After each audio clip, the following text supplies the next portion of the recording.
हाथरस को लेकर हिंसा फैलाने की साजिश पर एक बड़ा खुलासा हुआ है। बड़ी खबर, एक बार फिर विवादों में रहने वाले पॉपुलर फ्रंट ऑफ इंडिया यानी पीएफआई का नाम सामने आ रहा है। यूपी पुलिस ने मथुरा से पॉपुलर फ्रंट ऑफ इंडिया यानी पीएफआई के 4 सदस्यों को गिरफ्तार कर लिया है। पुलिस का दावा है कि पीएफआई के चारों सदस्य हिंसा फैलाने के लिए दिल्ली से हाथरस जा रहे थे। दावा है कि चारों हाथरस कांड को लेकर यूपी में जातीय और सांप्रदायिक हिंसा फैलाने की साजिश रच रहे थे। गिरफ्तार पीएफआई सदस्यों के नाम अतीक उर रहमान, सिद्दीकी, मसूद अहमद और आलम है। तो ये है वो शख्स अतीक उर रहमान और इनका पता भी साथ में, दूसरा शख्स सिद्दीकी, तीसरा शख्स मसूद अहमद यूपी बहराइच का और आलम फतेह खान रामपुर यूपी का।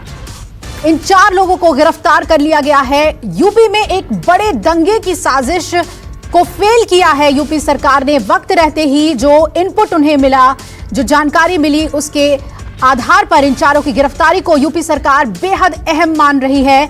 और खुद मुख्यमंत्री ने इस पर बयान दिया और कहा कि जिस तरह से दंगों को लेकर एक प्लॉट रचने की कोशिश की जा रही थी, इन चारों की गिरफ्तारी उसकी तस्दीक करती है। यूपी में साजिश फैलाने की कोशिश की जा रही थी दंगों के जरिए, और जातीय और सांप्रदायिक दंगे फैलाने की कोशिश की जा रही थी और इन चारों की उसमें संलिप्तता थी सीधे तौर पर, जिस आधार पर इन चारों की गिरफ्तारी की गई है।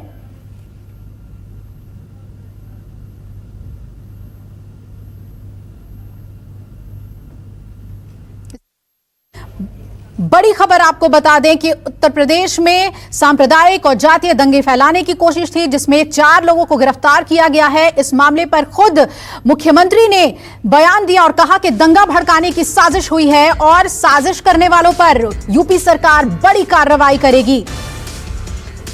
जहां भारतीय जनता पार्टी का कार्यकर्ता और केंद्र और प्रदेश सरकार इस दिशा में तेजी के साथ कार्य कर रही है, वहीं बहुत सारे लोगों को विकास अच्छा नहीं लगता। वे लोग कहीं ना कहीं इसमें बाधक बनने का प्रयास करते हैं, दुष्प्रचार करते हैं, अनावश्यक रूप से षड्यंत्र करते हैं। तमाम प्रकार के षड्यंत्रों के माध्यम से सरकार को भी बदनाम करने का कार्य करते हैं और साथ साथ समाज में जाति और सांप्रदायिक विद्वेष की भावना पैदा करने का कार्य करते हैं। विभिन्न स्तर पर अराजकता पैदा करने का प्रयास किया था और आपने देखा होगा सरकार ने न केवल उनको बेनकाब किया बल्कि ऐसे तत्वों से सख्ती से निपटने का कार्य भी किया।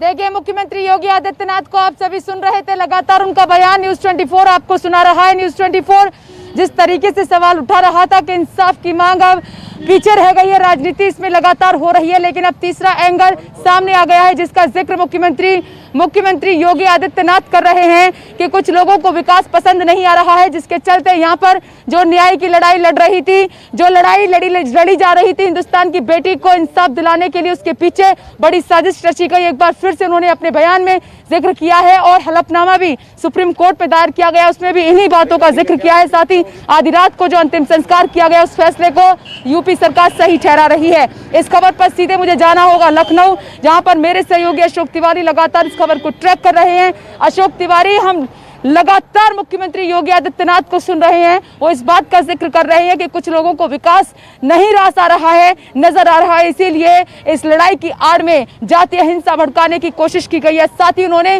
जो आधी रात को अंतिम संस्कार हुआ था, उस फैसले को भी सही ठहराया है।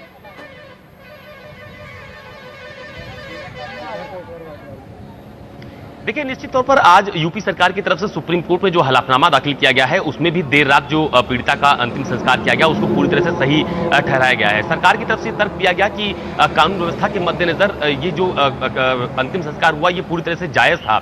और दूसरी सबसे अहम बात कि बीते 3 दिनों के घटनाक्रम पर आप नजर डालिए तो आप देखिए कि लगातार उत्तर प्रदेश में चाहे सरकार हो, सरकार के प्रवक्ता हो या जो लोग भी सरकार से जुड़े हुए लोग हैं, वो लगातार इस बात का दावा कर रहे हैं कि उत्तर प्रदेश में साजिशन दंगे कराने की कोशिश की गई थी। और इसी के मद्देनजर जब जब पहले दिन ये बयान आया था मुख्यमंत्री की तरफ से और बाकायदा एक वेबसाइट सामने लाई गई थी और ये कहा गया था कि इस वेबसाइट के माध्यम से वहां पर माहौल खराब करने की कोशिश की गई, तब से लेकर आज तक लगातार सरकार अपने उस बयान पर लगातार कायम भी है। और आप देखिए कि आज जब वर्चुअल सम्मेलन मुख्यमंत्री योगी आदित्यनाथ कर रहे थे तो उन्होंने कार्यकर्ताओं को भी ये स्पष्ट मैसेज दिया कि सरकार को बदनाम करने की कोशिश की जा रही है, साजिश की जा रही है, दंगे भड़काने की कोशिश की गई है, लेकिन सरकार ने फिलहाल उसको पूरी तरह से विफल कर दिया है। तो सरकार अपने स्टैंड पर पूरी तरह से कायम है और आज 4 लोगों को मथुरा के बिल्कुल अशोक तिवारी आप सही कह रहे हैं, अशोक तिवारी आप सही कह रहे हैं कि जिस तरीके से इस पूरा एंगल, ये इस मामले में तीसरा एंगल जो सामने आया है, क्योंकि पहले में न्याय की बात, दूसरे में राजनेताओं का मिलना जुलना, कार्यकर्ताओं का प्रदर्शन, लेकिन जो तीसरा एंगल खुद सीएम योगी ने इस बात का दावा किया है, साजिश का उसने चौंका दिया है और 4 लोगों की गिरफ्तारी इस दावे को पुख्ता कर रही है। लेकिन विपक्षी पार्टियां अभी भी नहीं मान रही हैं, सीधे योगी सरकार पर ही निशाना साध रही हैं। लेकिन इस बीच एक और बड़ी खबर आपकी टीवी स्क्रीन पर जो हम आपको दिखा रहे हैं, इस खबर पर राहुल प्रकाश लगातार बने हुए हैं, वो गांव के भीतर मौजूद हैं और मैं गांव के बाहर मौजूद हूं यहां पर, क्योंकि यहीं से लोगों के आने जाने का सिलसिला लगातार जारी है। और खबर यह है कि अब दोनों पक्ष आमने सामने हो गए हैं, जो आरोपी पक्ष हैं उनके साथ भी लोग खड़े हो गए हैं और जो पीड़ित पक्ष है, पीड़िता का परिवार है, उनका कुछ अपना ही अलग जो बात है वो सामने निकल कर आ रही है कि हमें डराया धमकाया जा रहा है, हम डर के मारे कुछ बोल नहीं पा रहे हैं, लेकिन वो इंसाफ की मांग कर रहे हैं। साथ ही जो आरोपी पक्ष का यह कहना है कि सीबीआई जांच हो और नार्को टेस्ट हो और जो भी इसमें दोषी है उसको भले ही फांसी दे दो, लेकिन इसमें निष्पक्ष जांच होनी चाहिए और इसीलिए तमाम लोग एकत्रित हुए हैं। इस खबर के लिए सीधे मुझे गांव के भीतर जाना होगा जहां पर पंचायत बुलाई गई है, तमाम लोग इकट्ठा हुए हैं। Rahul Prakash, over to you, बताइए क्या चल रहा है वहां पर।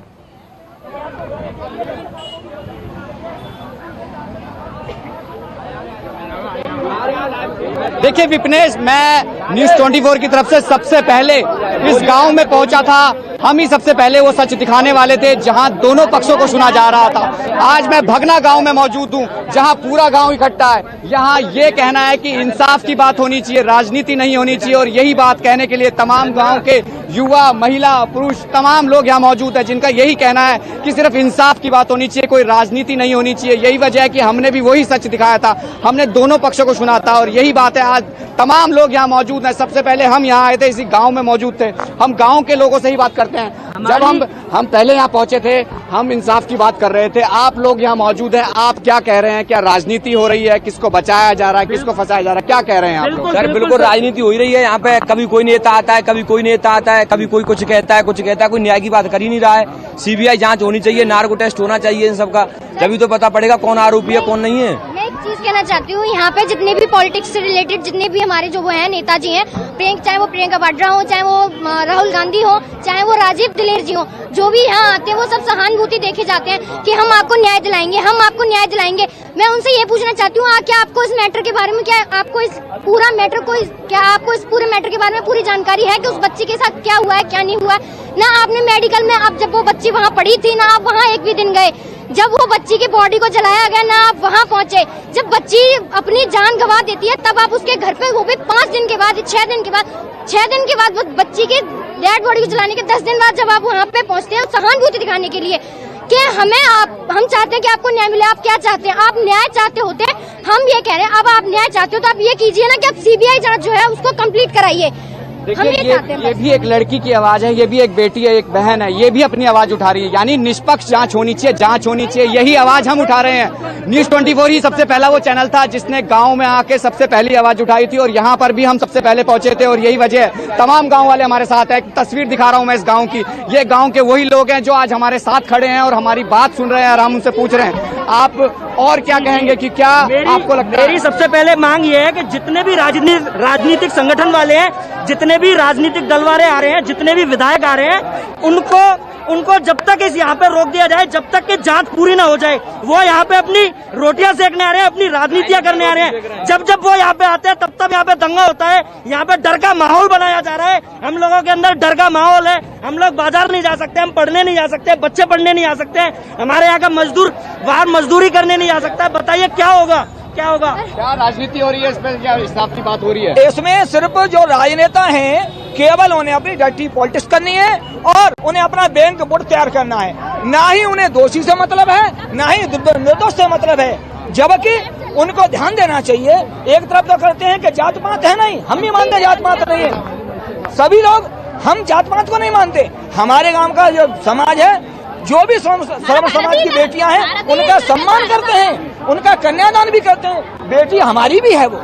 हमें न्याय चाहिए, सीबीआई जांच और नार्को टेस्ट चाहिए। हमारे जनता की क्षेत्र की हमारी एक ही मांग है कि न्याय हो, दोषी को बख्शा नहीं जाए, लेकिन निर्दोष को फंसाया नहीं जाए। न्याय होना चाहिए, जांच होनी चाहिए।